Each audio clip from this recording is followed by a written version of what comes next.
Existem basicamente dois movimentos que a gente vai ter no Photoshop, que é o Photoshop horizontal e o Photoshop vertical. Outras técnicas, Ultrashop, normalmente são todas técnicas que são baseadas em um desses dois movimentos, tá? Mas os cirurgiões acabam desenvolvendo pequenas variações de como executá-los. Mas eles sempre vão se basear em uma dessas duas formas aí da gente realizar a nossa fratura. No Photoshop horizontal, gente, o chopper e a caneta, eles vão se movimentar um contra o outro. Então a gente vai ver vídeo, vai ver uns desenhos para facilitar aí o entendimento disso. Mas o princípio é esse, que a gente vai ter uma caneta e um chopper que um vão vir contra o outro para realizar então essa fratura. Já no vertical, ele é um pouco diferente. A gente vai utilizar os parâmetros facodinâmicos para conseguir realizar a fratura. Então a caneta, ela vai segurar o núcleo na posição para que o chopper faça o movimento de fratura, tá?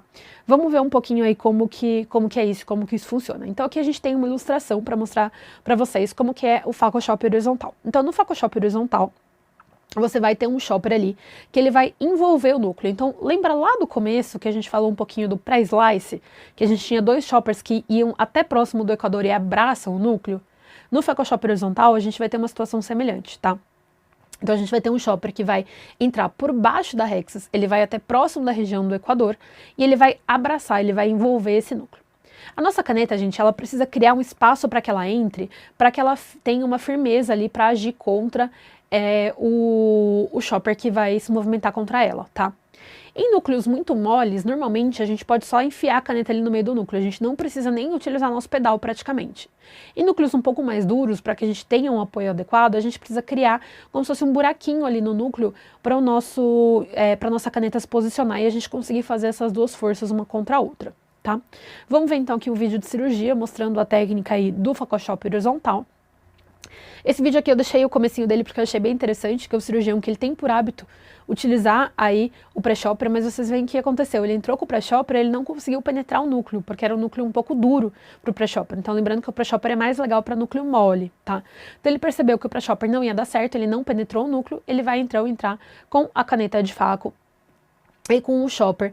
Lembrando que no Photoshop horizontal a gente sempre vai preferir o chopper de ponta romba, tá? Então observe que esse chopper tem uma bolinha na ponta para evitar lesionar a cápsula. Então ele vai pisar aqui com a caneta, criando um espacinho ali para que a ponta da caneta possa encaixar no núcleo. Ele vai então abraçar esse núcleo com o chopper, com o instrumento da mão esquerda, e vai trazer um contra o outro para gerar então essa separação, tá?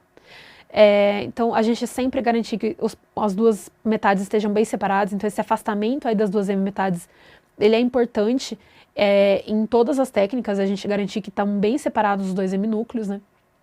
Agora, novamente, a técnica do Photoshop horizontal, para a gente fazer a quebra em 4, né? Então aqui a gente tem um quadrantezinho. Esse quadrante a gente já consegue trazer para o centro e já emulsificar. E daí nossa cirurgia está garantida, que a gente já criou o espaço ali. O restante dos passos fica muito fácil, tá? Vou dar uma dica aí para vocês conseguirem fazer o Photoshop horizontal de maneira eficaz. E o que eu mais vejo residentes e cirurgiões que estão mais no início da curva tendo dificuldade em relação ao plano do chopper, tá? Então, o movimento da mão esquerda normalmente não é nossa mão dominante. A gente vai ter que repetir diversas vezes esse movimento de abraçar o núcleo até a gente conseguir fazendo ele de maneira mais rápida, mais natural, tá? Então tem que realmente repetir várias vezes. O que eu falo é assim, quando você tá num serviço que você não tem um número tão grande assim de cirurgias de faco para fazer, valorize cada uma mais ainda. Então você pode fazer a passagem do chopper e abraçar o núcleo várias vezes numa mesma cirurgia. Então você passa e volta, 2, 3 vezes, pelo menos, para que você garanta que seu movimento está ali bem adequado, tá? E uma coisa que as pessoas costumam fazer é, quando elas estão trazendo, então, o chopper em direção à caneta, elas tendem a superficializar o chopper quando elas estão chegando na região central, que é justamente a região onde o cristalino é mais espesso, tá? Então o que acontece? Quando a gente tem aqui a nossa posição que a gente precisa fazer de compressão ali da caneta contra o chopper, a gente precisa que o chopper ele se mantenha numa profundidade adequada.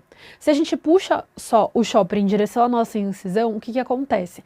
Ele tende a se superficializar. Quando a gente está chegando no centro, ele fica mais superficial e ele não gera uma quebra eficaz, tá?